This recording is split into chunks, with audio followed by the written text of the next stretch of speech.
હમણાં મહારાજે મને પૂછ્યું, એ કે મનસુખભાઈ આપણે તમાકુનો મંત્ર, એ કે તમે સંસ્કૃત બોલો છો, તમને તમાકુનો મંત્ર આવડે? મેં કે હા.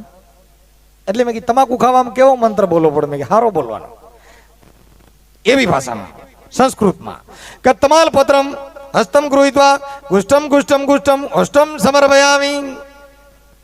જમણા હાથમાં લેવાનું, ડાબા હાથે ઘૂસતાવી નાખવાનું, પછી હોઠ પોરો કરીને એમાં પધરાવી દેવાનું. જોઉં તમને મજા આવે. બીડી પત્રમ મુખમ ગૃહીત્વા અગ્નિ પ્રગટા ભયામસ્ત, પછી કેન્સર સમર્પયામિ. બધીની કેન્સર થાય, જડબા તોડી નાખ્યા.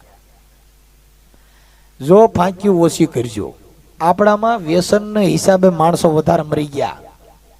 એ દારૂ પીતા નહીં, એ ફાંક્યું ખાતા નહીં, બીડીયું પીતા નહીં. જો તમારે તમારો ઉદ્ધાર કરવો હોય તો આપણે જ બીડીયું પીતા હોય, પછી છોકરાને કહી ગયા ફાંક્યું ખાતા નથી, હાલે